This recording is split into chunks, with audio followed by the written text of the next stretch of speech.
Hi parents. I'm just trying to get this video out sooner than later.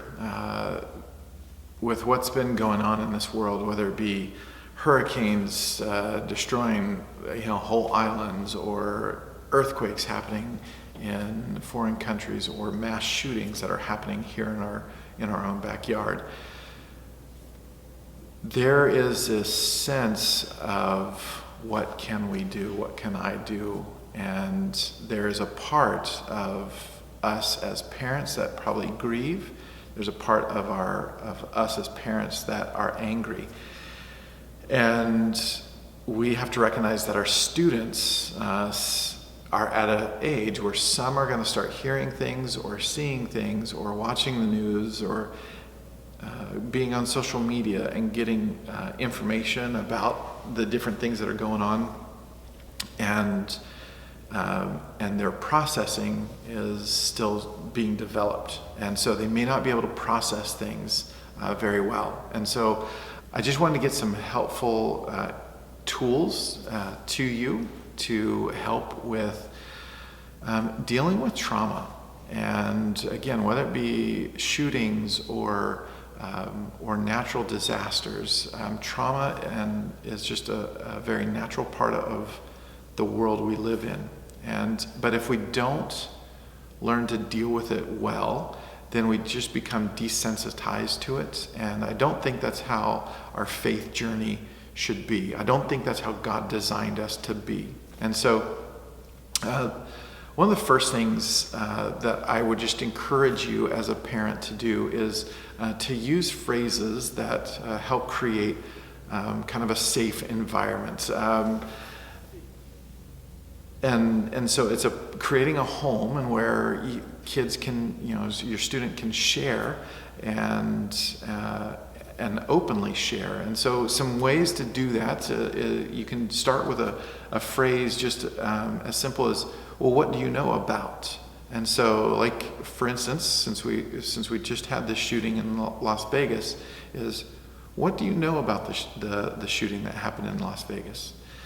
Most kids probably know more than we give them credit for. Now, if you got a sixth grader, maybe it's still a little too young. Maybe they're not around the news. Maybe they're not on social media and things of that nature.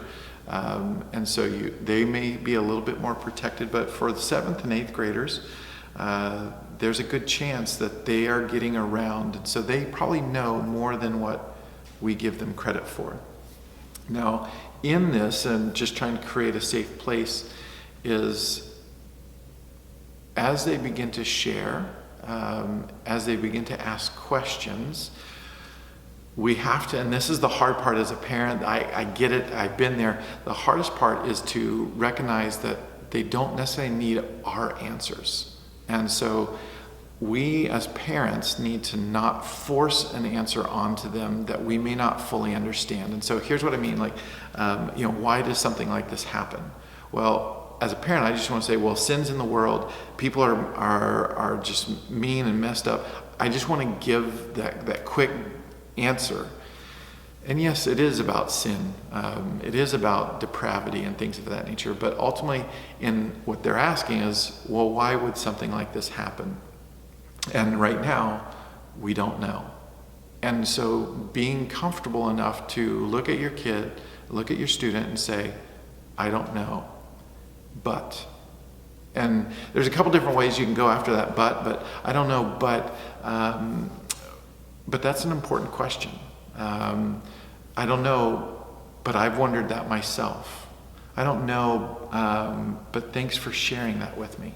Those are kind of the phrases that, again, create a safe place in your home to where they can begin to verbally process things. Especially, again, if our kids have been watching video clips or reading articles, but again, those video clips, they will watch them over and over, and they're taking the information in, but they have no way of getting it out. And that's, again, typically how most people process, is out loud or even just kind of quietly just trying to process it.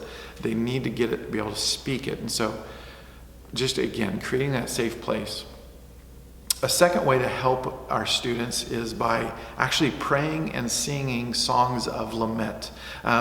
This word lament is to kind of cry out. Well, the Bible, especially the Psalms, are full of lamenting, anger at God, questioning God's authority, questioning, even just doubting God himself.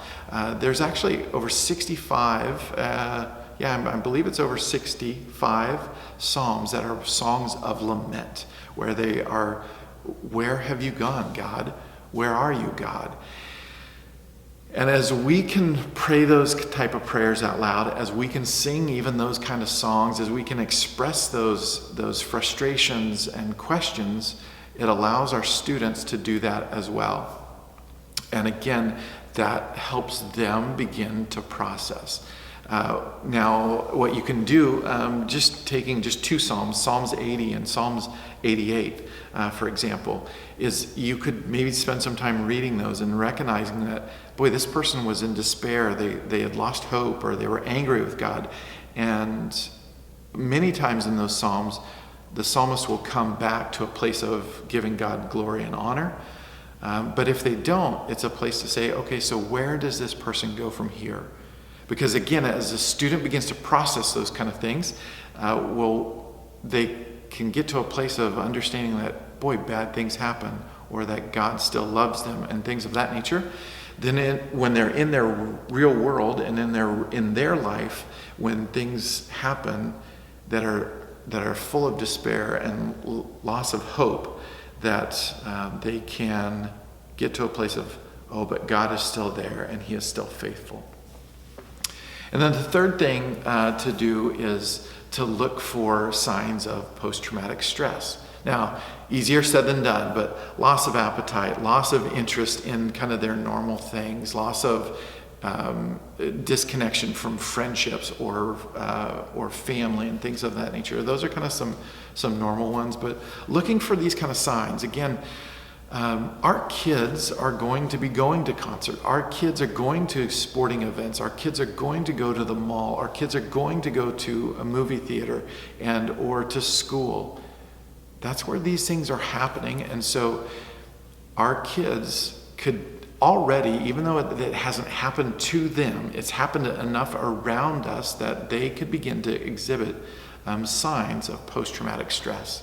And so don't just assume that your kid is not suffering from some of these things. So take those things seriously. Now, again, most of us don't know how to look for those signs.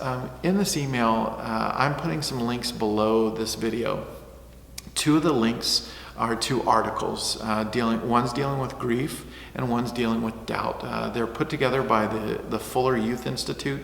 It's a great group, and it's, again, ways to look at grief and ways to look at doubt. Because, again, when you're dealing with trauma, those are two big pieces. Now, the next three are dealing with trauma and grief. So one of them is the Child Mind Institute. They've got a great resource on dealing with trauma and grief. The next one is actually the National Center for Post-Traumatic Stress Disorder. And so it's looking at and helping identify trauma and post-traumatic stress. And then the last one is a link to Echo Parenting Resources, and they have a good little resource piece that has the different ways of helping kids deal with stress, but also kids who have experienced trauma. And so it gives some good kind of, in a sense, workflows. So again, make sure you're having these kind of conversations with your kids. My heart aches right now for families, for individuals who have lost a dad or a son, a mother or a daughter, a friend. And these things are just happening way too often. And so we as Christians need to take it upon ourselves to, one, educate ourselves, but also have the right heart and And that is caring for people in their brokenness, caring for people when they're at their lowest, entering in with people in their pain and in their suffering and in their grief. That's ultimately what we are called to do as Christians. And so just again, having some of these tools can help with that. So again, a tough subject, but it is one that we have to wrestle with. And I think we can begin to master to where we can raise emotionally, spiritually strong children who will eventually become adults, who can press into and be emotionally, spiritually strong people in this culture and in this society. So God bless. Tough stuff.